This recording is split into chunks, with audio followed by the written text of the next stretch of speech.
Hello guys, welcome to another video. এই ভিডিওটি হলো মাইক্রোসফট ওয়ার্ডের বাংলা টিউটোরিয়ালের দ্বিতীয় ভাগ এবং হোম ট্যাবের দ্বিতীয় পার্ট। আগের যে ভিডিওটি ছিল সেই ভিডিওতে আমরা হোম ট্যাবের যতগুলি টুলস বা অপশান আছে সবকটি স্টেপ বাই স্টেপ দেখেছি। আজকের ভিডিওতে আমরা হোম ট্যাবের আরও বাকি কিছু জিনিস যেরকম প্যারাগ্রাফ সেটিংস, ট্যাব সেটিংস এবং ফন্টের আরও এক্সট্রা কিছু জিনিস দেখব।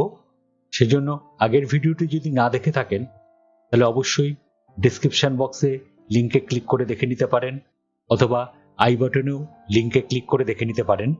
ভিডিওটি পছন্দ হলে অবশ্যই লাইক, শেয়ার এবং সাবস্ক্রাইব করবেন, আর কমেন্ট করতে ভুলবেন না, কারণ আপনাদের কমেন্টের উপর নির্ভর করে আমরা আরও এই ধরনের ভিডিও বানাতে উৎসাহ পাব। তাহলে চলুন শুরু করা যাক আজকের হোম ট্যাবের দ্বিতীয় ভাগ। আমরা আগের ভিডিওতে হোম ট্যাবের ফন্ট গ্রুপের আন্ডারে যে টুলসগুলো ছিল সেগুলো দেখেছিলাম। আজকে আমরা ফন্ট গ্রুপের আরও এক্সট্রা কিছু জিনিস দেখব। ফন্ট লেখাটার পাশে যে ছোট্ট একটি বক্সের মতন দেখা যাচ্ছে, এটিকে বলা হয় ফন্ট ডায়ালগ বক্স। এই বক্সটিতে ক্লিক করলেই আরেকটি বক্স ওপেন হয়ে যাবে। সেখানে ফন্টের আরও বিভিন্ন কিছু কাজ রয়েছে, সেগুলোর পর আমরা দেখব কি কি কাজ করা যায়। যেরকম প্রথমেই আমরা এখানে যে লেখাটি আছে এটিকে আগে সিলেক্ট করে নিলাম। এবার ফন্ট ডায়ালগ বক্সে ক্লিক করলে যে বক্সটি ওপেন হলো, সেখানে আমরা আগে যেরকম ফন্টের স্টাইল চেঞ্জ করেছি এখান থেকেও আমরা ফন্টের স্টাইল চেঞ্জ করতে পারি, কিন্তু যেহেতু এই কাজটি বাইরে দিয়ে করা যায় সেই জন্য সচরাচর এখান থেকে কেউ করে না। বা আমরা এখান থেকে আগে যে বোল্ড, ইটালিক বা আন্ডারলাইন করেছি এখান থেকেও বোল্ড, ইটালিক এগুলো করা যায়। ফন্টের সাইজ ছোট বড় করা সেটি এখান থেকে করা যায়। ফন্টের কালার এখান থেকে আমরা চেঞ্জ করতে পারি। এখান থেকে আমরা আন্ডারলাইনের স্টাইল দিতে পারি। এখানে বিভিন্ন ধরনের স্টাইল আছে। যেরকম আমরা এখানে যদি বলি ওয়ার্ডস অনলি, তাহলে প্রত্যেক কটি ওয়ার্ডের নিচের এখানে আপনারা স্যাম্পলটি দেখতে পাচ্ছেন বা প্রিভিউটি দেখতে পাচ্ছেন। এখানে প্রত্যেক কটি ওয়ার্ডের তলায় আন্ডারলাইন হয়েছে, মাঝখানে একটু একটু গ্যাপ দিয়ে দিয়ে। গ্যাপসগুলোতে কোনো আন্ডারলাইন হয়নি। বা এখানে আন্ডারলাইনের আরও বিভিন্ন রকমের স্টাইল আছে, এই ডাউন অ্যারোতে ক্লিক করলে চলে আসবে। এর মধ্যে যে কোনো স্টাইল আমরা দিতে পারি। এছাড়া আন্ডারলাইনের কালারও আমরা এখান থেকে দিতে পারি। এটা আমরা বাইরে দিয়েও দিয়েছিলাম, এখান থেকেও দেওয়া যেতে পারে। আর এক্সট্রা যেগুলো আছে, যেরকম আমরা এখান থেকে যদি বলি স্ট্রাইক থ্রু, যেটা এখানে আমরা এটাতে ক্লিক করে স্ট্রাইক থ্রু করেছিলাম, সেটা এখান থেকেও করা যায়। এক্সট্রা যে অপশনটি এখানে আছে এটিকে বলা হয় ডবল স্ট্রাইক। এটিতে ক্লিক করলে আপনার এখানে প্রিভিউতে দেখতে পাচ্ছেন, ওকে করলে বাইরে ওই জিনিসটা অ্যাপ্লাই হয়ে যাবে। প্রিভিউতে এখানে লেখাটির উপর দুটো করে দাগ পড়ে গেছে। সুপারস্ক্রিপ্ট, সাবস্ক্রিপ্ট আমরা বাইরে দিয়ে যে দুটো করেছি এখানেও সেটা করা যায়। সুপারস্ক্রিপ্ট, সাবস্ক্রিপ্ট, স্মল ক্যাপস এগুলো ক্যাপিটাল হবে, কিন্তু সাইজে একটু ছোট, এটা বাইরে অপশনটি নিয়ে এটা এখানেই রয়েছে। মাইক্রোসফটের এমটা ক্যাপিটালেই ছিল, সেই জন্য বাদবাকিগুলো ক্যাপিটালে হয়েছে, কিন্তু এম এর সাইজে একটু ছোট। মাইক্রোসফট ওয়ার্ড এরকম বিভিন্ন জিনিস। আর অল ক্যাপস করলে সব ক্যাপিটাল হয়ে যাবে। বা ধরুন আমরা এখানে কম্পিউটার লেখাটিকে সিলেক্ট করলাম, করে আমরা যদি আবার এখানে ফন্ট ডায়ালগ বক্সে ক্লিক করি, এখানে দুটি ট্যাব আছে, একটি ফন্ট ট্যাব, একটি অ্যাডভান্স ট্যাব। অ্যাডভান্স ট্যাবে ক্লিক করলে এখান থেকে আমরা স্কেলটিকে বাড়াতে কমাতে পারি। যেরকম আমরা যদি এখান থেকে স্কেলটা এখন 100%-এ আছে, আমরা যদি এখান থেকে 200% করি তাহলে দেখবেন লেখাটি এরকমভাবে ছড়িয়ে যাচ্ছে। আবার এখান থেকে আমরা যদি স্কেলটাকে কমিয়ে দিই, ধরা যাক করলাম 66%, তাহলে লেখাটি আবার গায়ে গায়ে লেগে যাবে। নর্মালি যেটা থাকে সেটা হলো 100%। এছাড়াও আমরা যদি চাই যে এখান থেকে প্রত্যেকটি লেটারের মাঝখানে স্পেসিং বাড়াবো কমাবো, তখন এই স্পেসিং যে অপশনটি আছে তার এখানে ডাউন অ্যারোতে ক্লিক করে এখান থেকে যদি আমরা এক্সপ্যান্ডেডে ক্লিক করি এবং এখান থেকে ওপরের অ্যারোটিতে ক্লিক করি, তাহলে আস্তে আস্তে লেটারের মধ্যে গ্যাপ বাড়তে থাকবে। আর যদি কনডেন্সডে ক্লিক করি তাহলে লেটারের মধ্যে গ্যাপ কমে লেটারগুলি সব গায়ে গায়ে চলে আসবে, কিন্তু এটি নর্মাল অবস্থাতেই থাকে। পজিশনের ক্ষেত্রে আমরা যেটা করতে পারি সেটা হলো, আমরা যেরকম সুপারস্ক্রিপ্ট, সাবস্ক্রিপ্ট করেছি এখান থেকেও পজিশনটি করা যায়, যেটা রেইজড আর লোয়ার। রেইজড মানে ওপর দিকে উঠবে, এবার কতটা উপরে ওঠাতে চাই সেটাতে ক্লিক করলে ওটা নর্মাল যে পজিশনে আছে সেই পজিশন থেকে উপরে উঠতে থাকবে। আর লোয়ার্ডে ক্লিক করলে নর্মাল যে পজিশন আছে সেই পজিশন থেকে নিচের দিকে নামতে থাকবে। আর নর্মাল করলে যেরকম অবস্থায় ছিল সেই অবস্থায় চলে আসবে। এবার চলে আসছি প্যারাগ্রাফ অপশনে। এখান থেকে আমরা প্যারাগ্রাফ সেটিংস করতে পারি। আমরা প্যারাগ্রাফ গ্রুপের আন্ডারে যে টুলসগুলি আছে সেগুলি আমরা আগে দেখেছি। এখানে যেরকম আমরা দুটি অপশন দেখেছি, একটিকে বলা হয় ইনক্রিজ ইনডেন্ট, একটিকে বলা হয় ডিক্রিজ ইনডেন্ট। এটির কাজ হলো, যদি আমরা কোনো প্যারাগ্রাফের উপর কার্সারটাকে রাখি, তারপরে যদি আমরা ইনক্রিজ ইনডেন্টে ক্লিক করি, তাহলে বাঁদিকের যে ইনডেন্টটি আছে মানে এটি বাঁদিক থেকে সরতে থাকবে।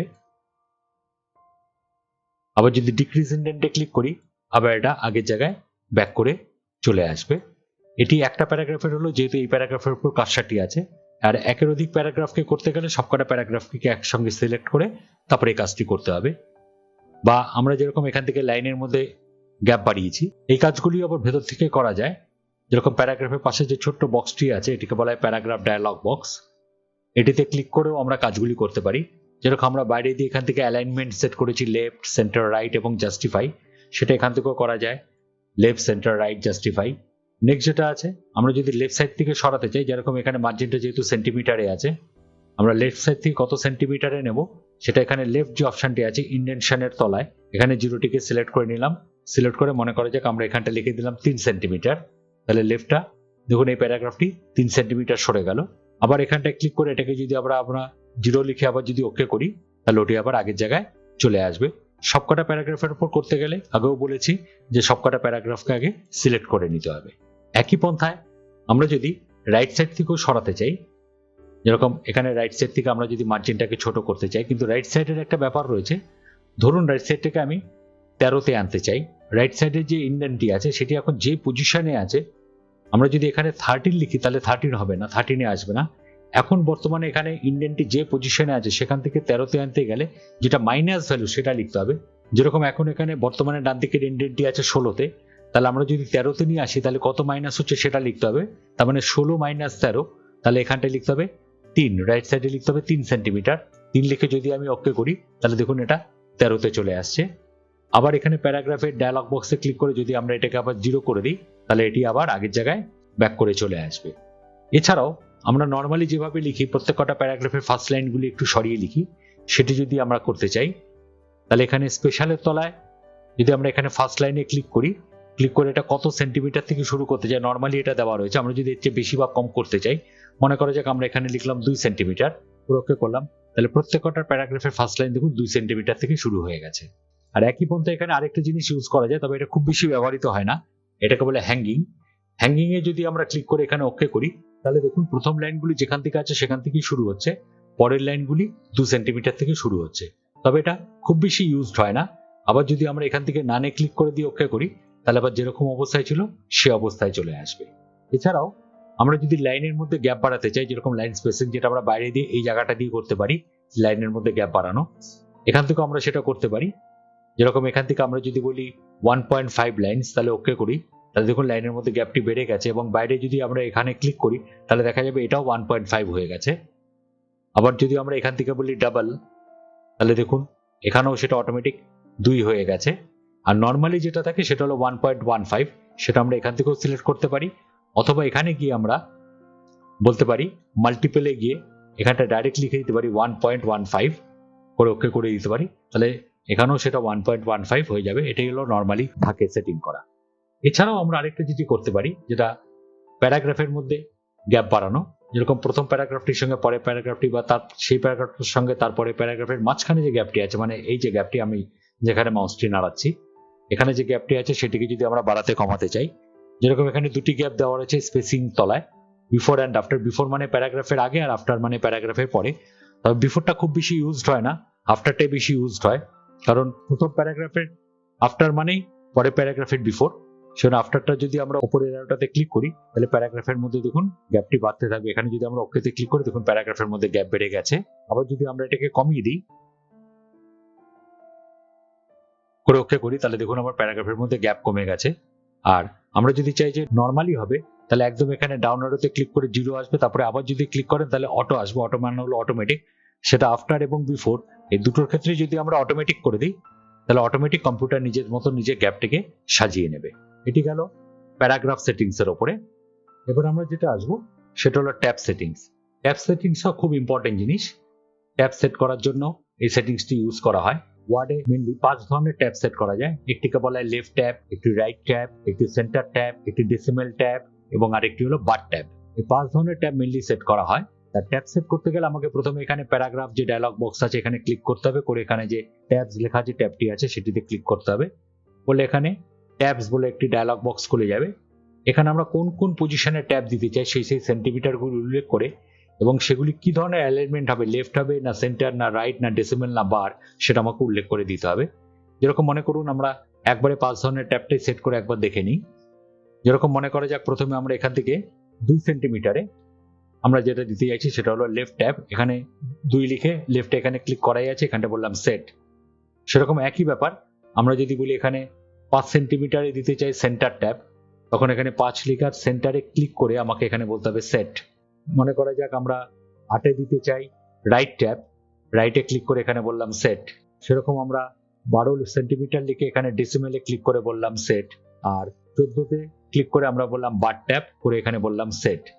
যেই ওকেতে ক্লিক করব দেখুন ওপরে যে হরিজন্টাল রুলারটি আছে সেখানে প্রত্যেকটি জায়গায় একটি একটি করে চিহ্ন পড়ে গেছে। এটি হলো লেফট ট্যাবের সাইন, এটা সেন্টার ট্যাব, এটা রাইট ট্যাব, এটা ডেসিমেল ট্যাব এবং এটি বার ট্যাব। এবং যেখানে বার ট্যাবটি দেওয়া আছে সেখানে দেখুন অটোমেটিক একটা দাগ চলে এসেছে। এইবার আমরা কিবোর্ড থেকে যদি আমরা এই ট্যাব কিটি প্রেস করি তাহলে প্রথমেও এক লাফে চলে আসে এখানে লেফট ট্যাবে, এখানে আমরা কিছু টাইপ করলাম।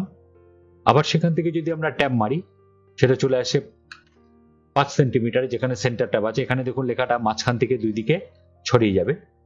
তারপরে আবার যদি ট্যাব প্রেস করে চলে আসে এটা রাইট সাইডে, এখানে দেখুন রাইট সাইড দিয়ে লেখাটি বেরোচ্ছে। তারপরে আবার যদি ট্যাব মারি এটি চলে আসে ডেসিমেলে, এখানে আমরা ডেসিমেল কোনো ভ্যালু লিখতে পারি, যদি পয়েন্ট দিয়ে আবার লিখি এরকম হবে। আর বার ট্যাবটা কিছু করার দরকার লাগে না, ওটাখানে অটোমেটিক একটা দাগ পড়ে যায়। এবার এখান থেকে এন্টার মারলে আবার যদি পরের লাইনে গিয়ে আবার ট্যাব প্রেস করি তাহলে এখানে দেখুন আবার এরকম আমরা কিছু লিখতে পারছি। আবার যদি এখানে কোনো সংখ্যা লিখতে চাই তাহলে আবার এখানে সংখ্যা লিখলাম, পয়েন্ট দিয়ে এরকম লিখলাম, লিখে আবার এন্টার দিলাম। এইভাবে আমাদের মোটামুটি ট্যাব সেট করা যেতে পারে। আর ট্যাবসগুলোকে যদি ওঠাতে চাই তাহলে প্যারাগ্রাফের পাশে এই জায়গাটাতে আবার ক্লিক করলাম, করে এখানে ট্যাবসে গেলাম, ট্যাবসে গিয়ে প্রত্যেকটাতে ক্লিক করে এখান থেকে বা এখান থেকে আমরা একবারে যদি বলি ক্লিয়ার অল করে ওকে করি তাহলে ট্যাবসগুলি উঠে গেল। একই পন্থায় আমরা বাইরে দিয়েও করতে পারি। একদম বাঁদিকে কোনায় যে জায়গাটি আছে, যেমন প্রথমে এখানে বলা আছে লেফট ট্যাব, এটাতে ক্লিক করে এখানে আমরা যে জায়গায় লেফট ট্যাবটি চাই সেখানে যদি ক্লিক করি তাহলে সেখানে লেফটের যে সাইনটি পড়ে যাবে। আরেকবার যদি এখানটায় ক্লিক করি তাহলে এটা চলে আসলো সেন্টার ট্যাব, এখানে আমরা 5-এ ক্লিক করলাম তাহলে এখানে সেন্টার চলে এলো। আবার যদি ক্লিক করি এটা হলো রাইট ট্যাব, মনে করা যাক আমরা 8 সেন্টিমিটারের রাইট দেবো, এখানে 8-এ ক্লিক করলাম। আবার যদি ক্লিক করি এটা ডেসিমাল ট্যাব, মনে করা যাক আমরা এখানে 12-তে ডেসিমাল ট্যাব দেবো। আরেকবার যদি ক্লিক করি এটা হলো বার ট্যাব, মনে করা যাক আমরা 14-তে বার ট্যাব দেবো, তাহলে অটোমেটিক চলে এলো। এইভাবে আমরা ট্যাব সেট করতে পারি। আবার ট্যাবগুলিকে ওঠাতে গেলে আমাকে এখানে না গিয়েও আমি যদি পার্টিকুলার কোনো একটিকে তুলতে চাই তাহলে সেই ট্যাবটির এখানটায় মাউসটিকে চেপে রেখে আমরা যদি বাইরে এনে ছেড়ে দিই তাহলে দেখুন ট্যাবটি ওখান থেকে উঠে যাচ্ছে। এখান থেকে লেফটটিকে আমরা চেপে রেখে বাইরে এনে ছেড়ে দিলাম, বা এখানে রাইটটিকে চেপে রেখে ডান দিক বা বাঁ দিক যে কোনো দিকে বাইরে এনে ছেড়ে দিলাম, দেখুন ট্যাবটি উঠে যাচ্ছে। আমরা এখানে প্যারাগ্রাফসে গিয়ে প্যারাগ্রাফসের পাশে যে প্যারাগ্রাফ ডায়ালগ বক্সটি আছে এখানে গিয়ে ট্যাবসে গিয়েও আমরা এখান থেকে ক্লিয়ার অল করলেও ব্যাপারটি একবারে পরিষ্কার হয়ে যাবে। এই হলো আমাদের হোম ট্যাবের পুরো ভিডিও। আগের ভিডিও এবং এই ভিডিওটি মিলিয়ে আমরা হোম ট্যাবের পুরো পার্টটিকে শেষ করলাম। এরপরে আমরা আসবো ইনসার্ট ট্যাবে। তাহলে চলুন আজকের ভিডিওটা আমরা এখানেই শেষ করলাম। ভিডিওটি পছন্দ হলে অবশ্যই লাইক, শেয়ার এবং সাবস্ক্রাইব করবেন। ধন্যবাদ।